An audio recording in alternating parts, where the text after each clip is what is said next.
Hello बच्चों, let's read the question. A box containing n molecules of an ideal gas at temperature T1 and pressure P1. The number of molecules in the box is doubled, keeping the total kinetic energy of the gas same as before. If the new pressure is P2 and temperature is T2, then first option P2 equal to P1, T2 equal to T1. Second option P2 equal to P1, T2 equal to half of T1. Third option P2 equal to 2P1 and T2 equal to T1. And fourth option P2 equal to 2P1 and T2 equal to T1 by 2. तो question में हमें बोला हुआ है कि assume करते हैं ये एक बॉक्स है हमारे पास में और इसमें एक आइडियल गैस के n molecules fill किए हुए हैं. The temperature is T1 and the pressure is P1. अब इसी केस को जब हम सेकेंड सिचुएशन में कंसीडर करेंगे तो हम लोगों ने इसमें नंबर ऑफ मॉलिक्यूल्स को डबल कर दिया है क्वेश्चन के अकॉर्डिंग. सो अब हम नंबर ऑफ मॉलिक्यूल्स को मान लेते हैं कि this becomes 2n and the total kinetic energy of the gas same as before. So assume करते हैं this is K1 means kinetic energy और second case में हम kinetic energy को इस तरह से maintain करेंगे such that it is same as the previous kinetic energy. अब अगर इस कंटेनर में न्यू प्रेशर हो P2 एंड न्यू टेम्परेचर हो T2 तो हमें रिलेशनशिप एस्टेब्लिश करना है P1 and P2 then T1 and T2 के बीच में.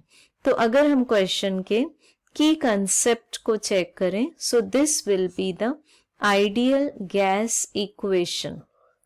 And what is ideal gas equation? PV equal to nRT. So अगर हम इसी इक्वेशन का मॉडिफाइड फॉर्म इस क्वेश्चन के अकॉर्डिंग चेक करें सो हम फर्स्ट केस में मींस इसको मान लेते हैं figure number 1 and this is considered as figure number 2. So अगर हम फिगर 1 में इस मैथमेटिकल इक्वेशन को लगाएं so this is P1V equal to NKT1.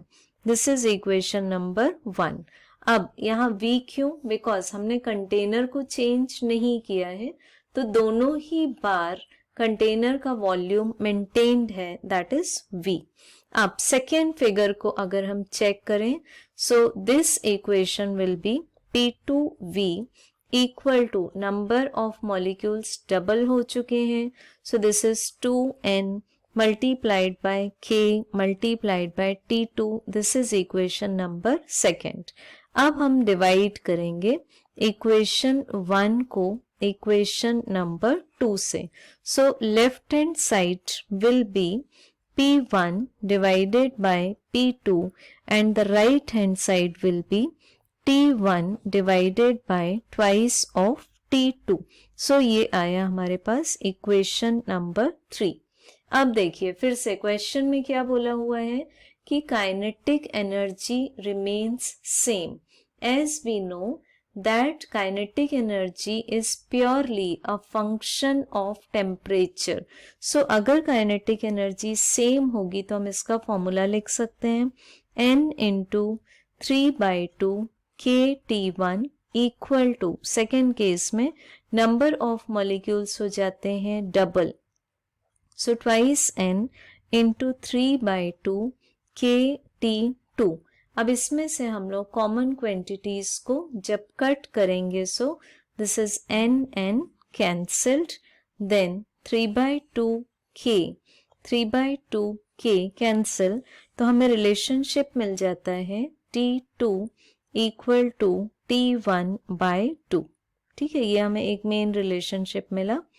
अब इस रिलेशनशिप को हम लोग जब यहाँ पुट करेंगे T1 के प्लेस पर twice T2 so we get P1 upon P2 equal to 1 which gives us P1 equal to P2. तो ये हमारे पास में दोनों आंसर्स रेडी हो चुके हैं first P1 equal to P2, then T2 equal to T1 by 2. So अगर हम इसको ऑप्शन वाइज देखें तो option 2 is correct. I repeat the answer, P2 equal to P1 and T2 equal to T1 by 2. Hope you understood it well. Best of luck.